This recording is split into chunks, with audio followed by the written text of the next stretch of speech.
So this is where there's a lot of really interesting data. So if you look at epidemiologic data of the incidence or prevalence of mental illness across cultures, what you discover is that there's roughly the same amount of mental illness all over the world. Is psychological mental health subjective? Is everyone mentally ill but just doesn't know it?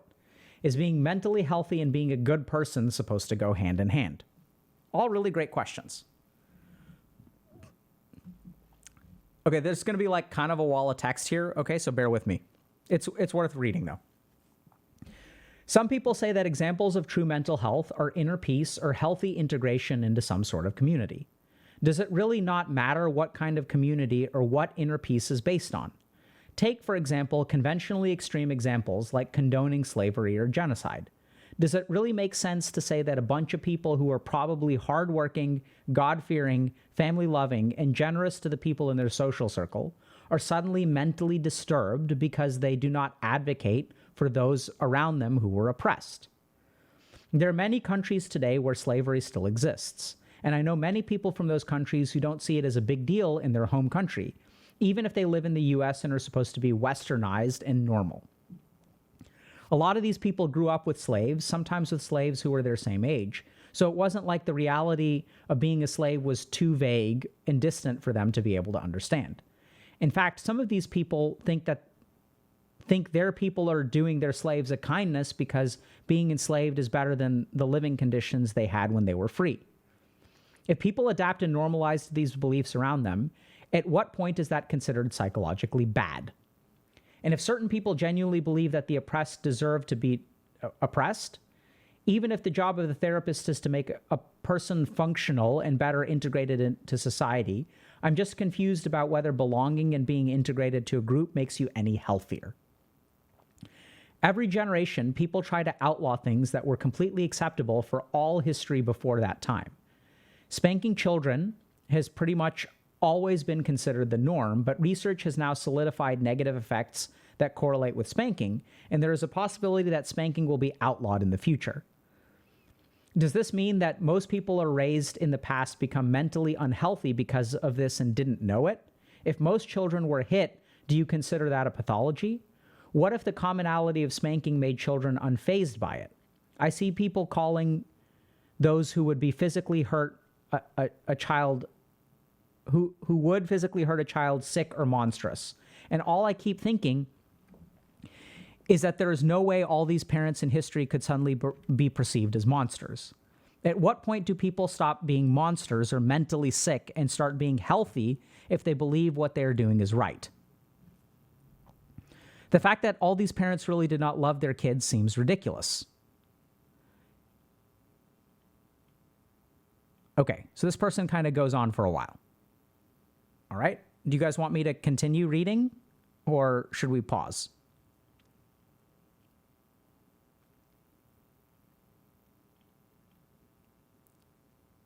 Okay. The duality of chat. All right, we're going to just finish reading, okay? Some people mention that children are actually people too, and you wouldn't hit the adults around if they did something you thought was wrong. This point makes it seem like parents have historically dehumanized children by default. Does that make those parents mentally unhealthy or ill or toxic? People adapt to all kinds of situations, and in some situations, people might function more optimally than in others. Parents often conclude that the fact that their children were well-adjusted in life means that they really loved and took care of their children and did what was best for them. Okay, people are saying finish. If I think society is terrible, then from my view, I would see these parents as obviously mentally sick for raising their children to become well-adjusted. I know older women in my family who were married and became pregnant at the ages as young as 11 or 12 to men much older than them. I know even more women who are not that old that didn't even know they were going to get married at all until right before their wedding day. If you ask any of them about it now, they honestly don't care and just say that their life was great. Although I can't deny that not every woman accepted their fate deep inside. It wasn't like there was an epidemic of disordered behavior from these brides stemming from trauma. If society never taught them that child marriage was shameful, then do they ever become mentally unhealthy by being married so young?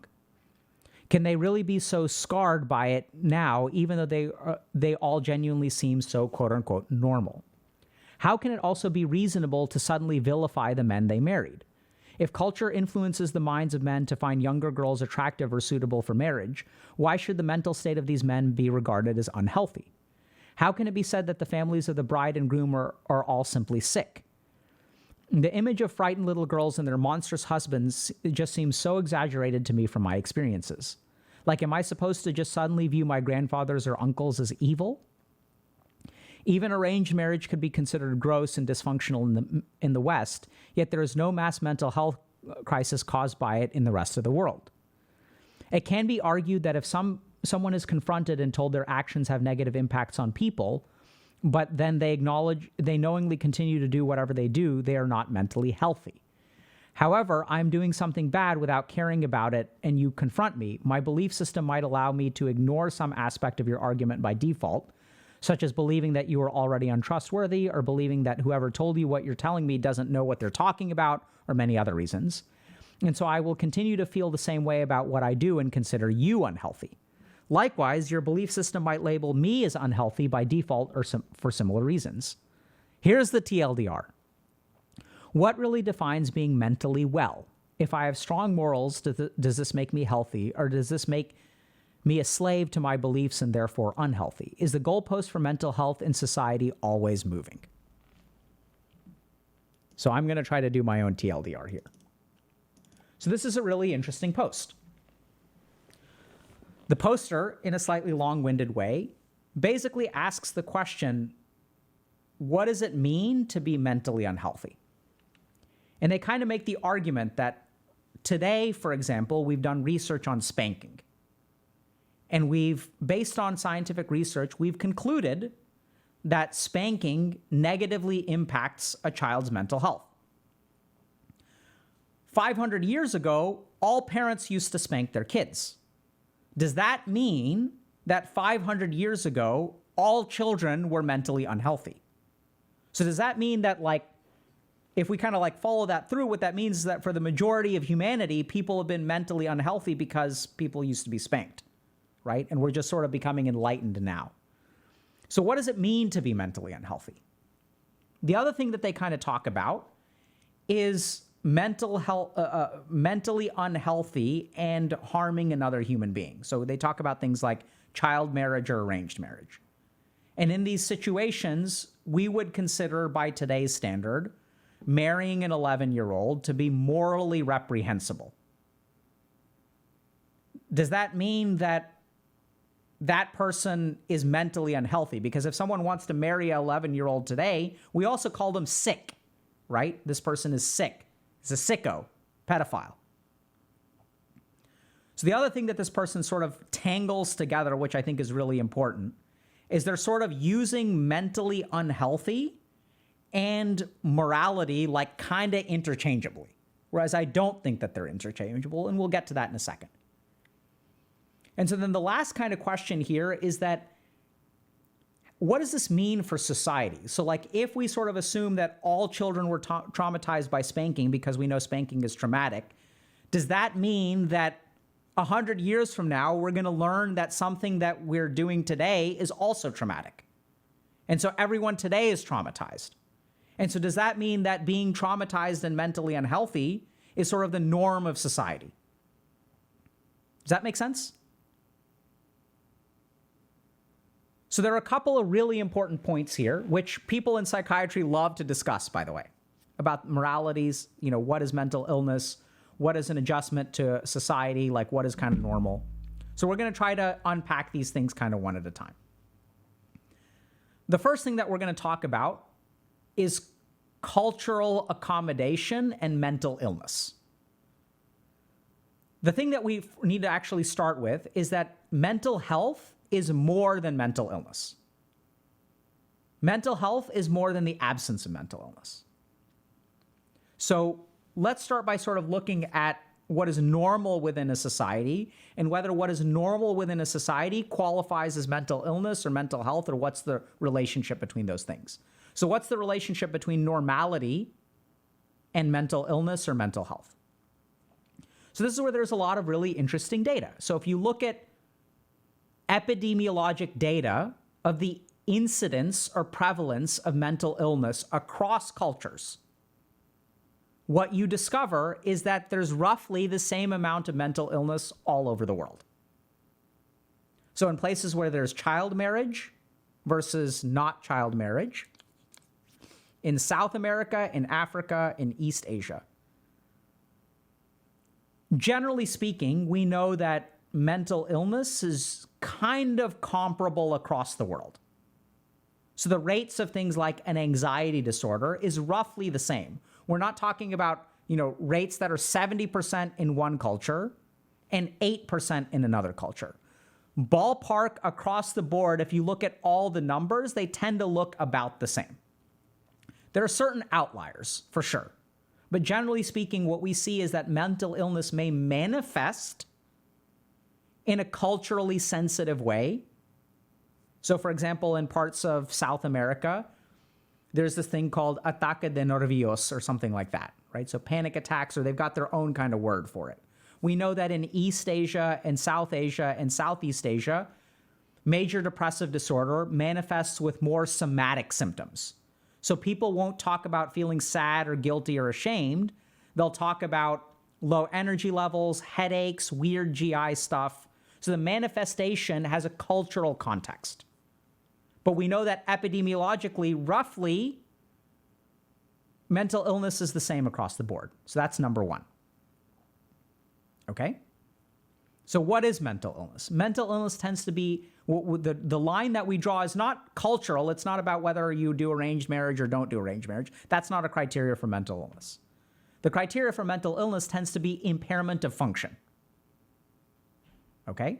So what that means is that you can take, 100 people from Japan with depression, major depressive disorder, and it may not look the same as it does in, let's say, the Netherlands. They may not describe the same experience, but if you really tunnel down into it, all 100 people from both of these countries have a lot of difficulty working for months at a time, and they really struggle. So there are some unifying factors. So there may be cultural manifestations of mental illness, and that's how culture sort of shapes mental illness, but that the mental illness process seems to be somewhat culturally independent.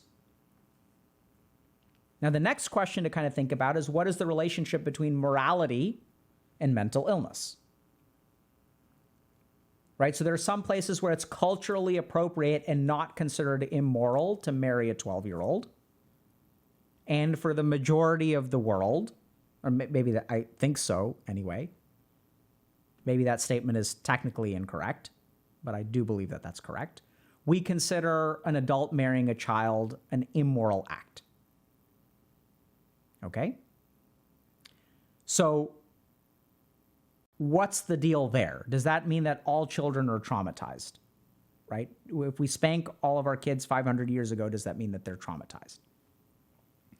So the first thing that I'd like to say is that for too long, actually, I think one of the problems with understanding of mental health, mental illness, and psychiatry is that we've conflated morality with mental illness. Whereas if you really look at the data, the two are completely separate.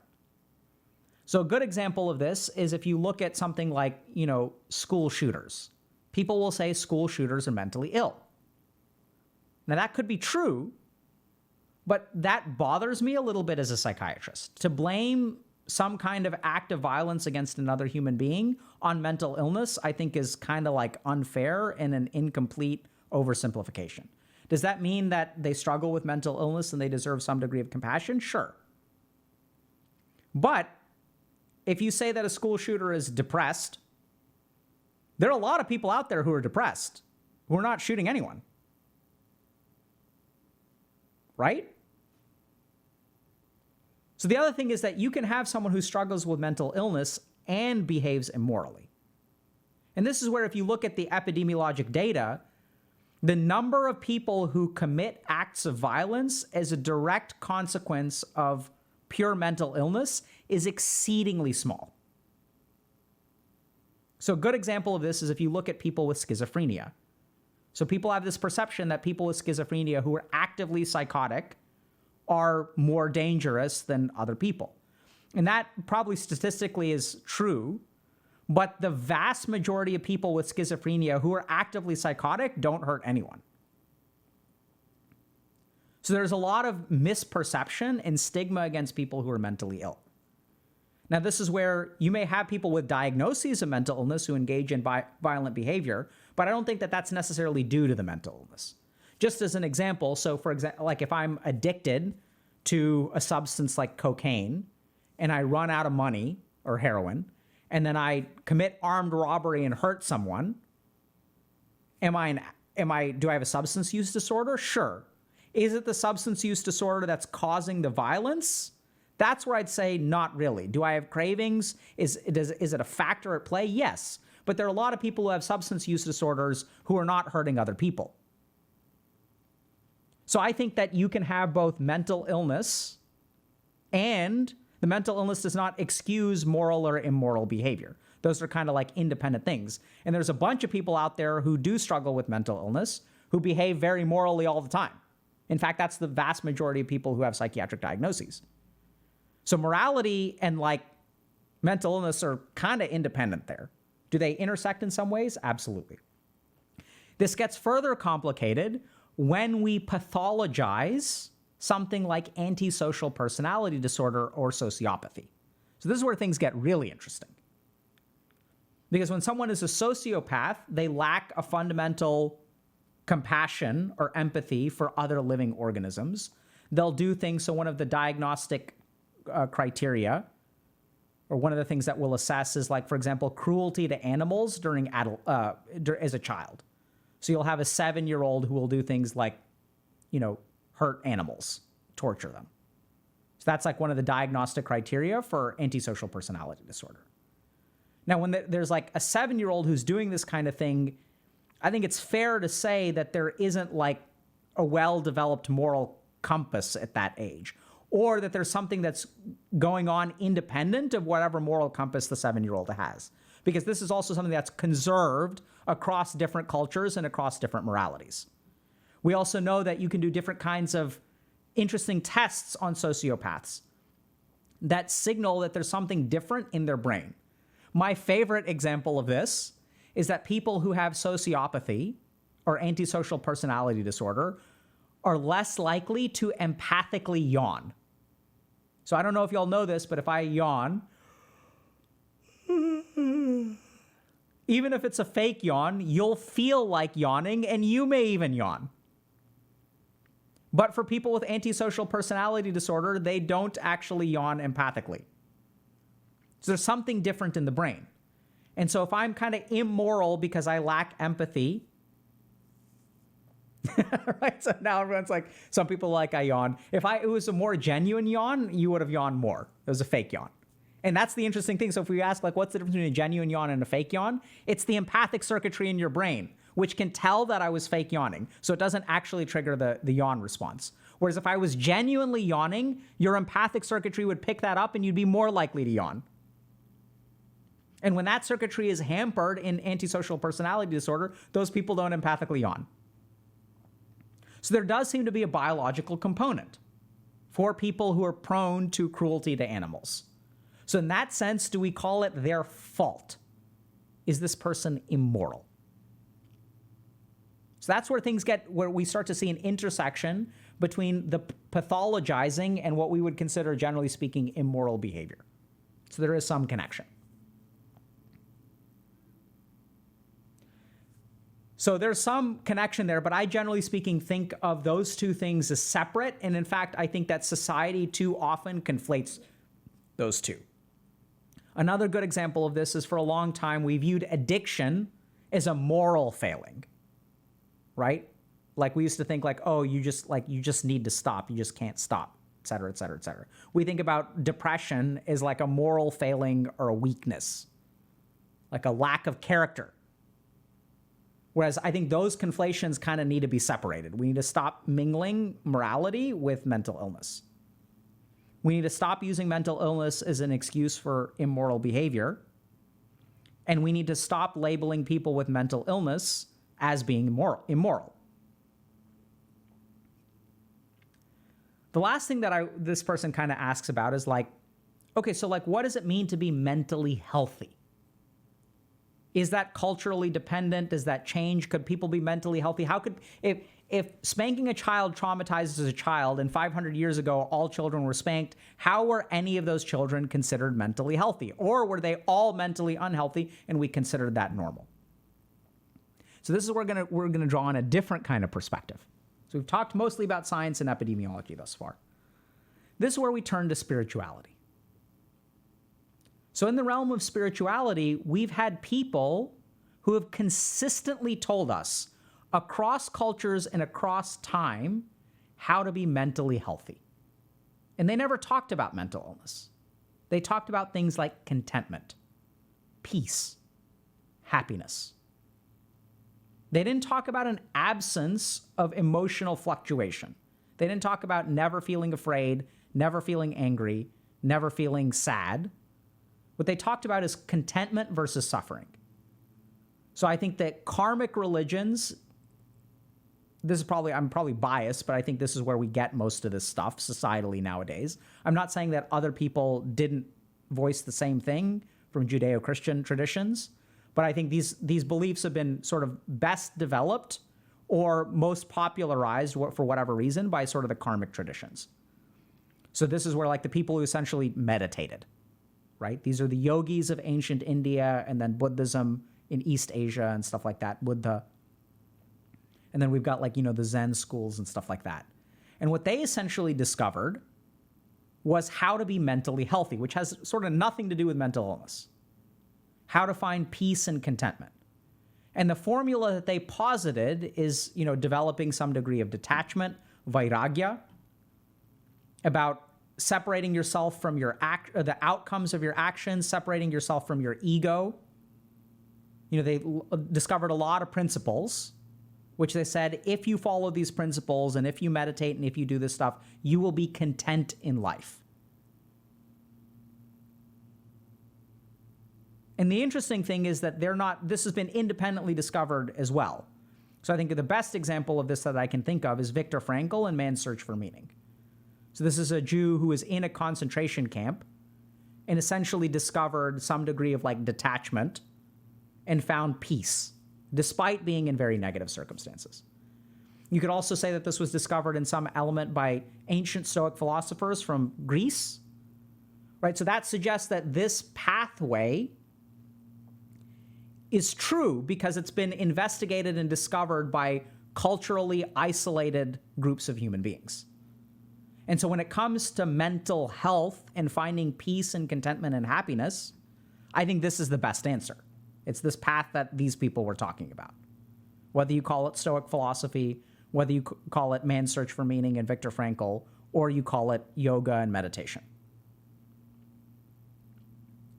And so the interesting thing there is that people, irrespective of what culture you grow up in, irrespective of whether you were spanked or not spanked, and this is the key thing, is that spiritual tradition towards enlightenment is not actually about external circumstances. The key thing there is the path to enlightenment is not about what happens in the world. It's about how we react to it. And this is why it transcends culture and time.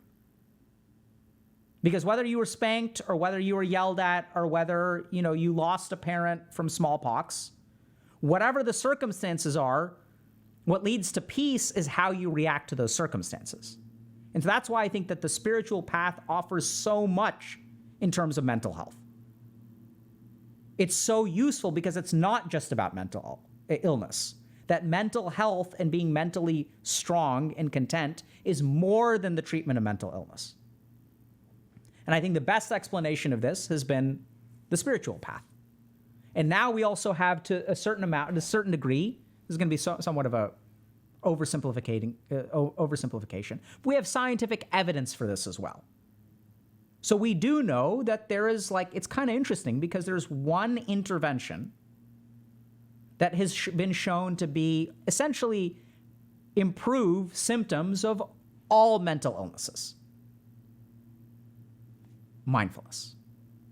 Mindfulness improves things in schizophrenia, it improves things in anxiety, and it improves things with depression. It improves things with ADHD. So that's kind of interesting, right?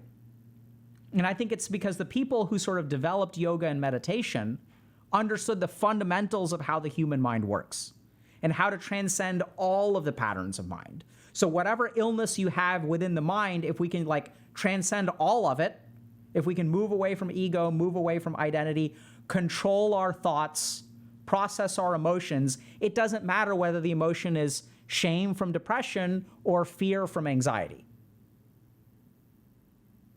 It doesn't matter whether it's attachment to a substance or attachment to a promotion or attachment to a particular car or ego or whatever. Transcending ego gets rid of all of that stuff. So part of what I've learned as a psychiatrist is that these two things are independent. In fact, all three of these things are independent. Mental illness is one thing.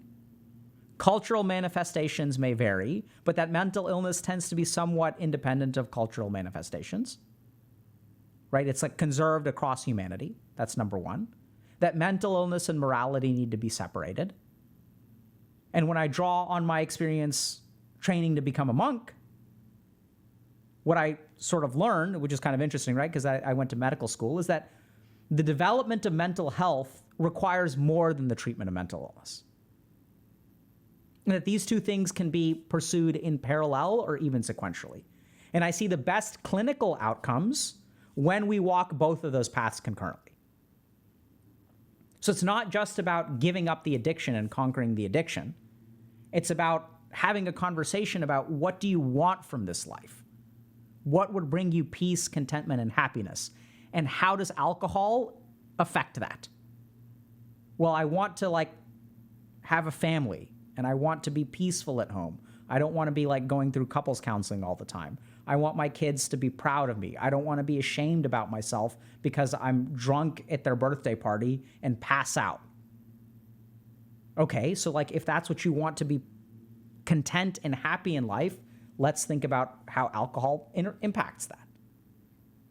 And then there's the treatment element, right? So we can prescribe things like, let's say, disulfiram or, you know, like whatever medications. You can go to Alcoholics Anonymous. You can do psychotherapy. You can do cognitive behavioral therapy. You can do all these like treatment interventions. But at the end of the day, there's a spiritual element to overcoming addictions, which is something that we've understood for a long time, which is why Alcoholics Anonymous and things like Refuge Recovery are very spiritually oriented interventions. So I think this post is really interesting because it talks about the connection or intertwinedness between morality and mental illness, and mental health and mental illness, and cultural fluctuations. But the interesting thing is that as we dig into this stuff, we can actually resolve all of that stuff. We have to understand that mental health and peace comes not from necessarily what the world does to us, but how we react to it. And so whatever a particular culture says doesn't matter. Whatever happens to you in a particular culture, in a sense, quote unquote, doesn't matter, because it's all about how you react to it. The Stoics believe this. Viktor Frankl figured this out, and the yogis have been saying it for 5,000 years. And we also have to be careful about morality and mental illness, because increasingly we're getting those two things conflated. That people who commit bad things were mentally ill. That may be true, but let's not forget that just because you're mentally ill, you can be a good person or a bad person. Or even then, I don't think that that's really fair. You can commit good actions or bad actions. You can commit moral actions or immoral actions. And the vast majority of people who suffer from mental illness do not do immoral things, or at the scale that we're talking about. So I don't think it's fair to blame immoral actions on mental illness. I think, in fact, what happens is once we start blaming our immorality on our mental illness, our immoral behaviors skyrocket because we stop accepting responsibility. And once we forego personal responsibility for our behaviors and start blaming them on mental illness, then there's like no internal check.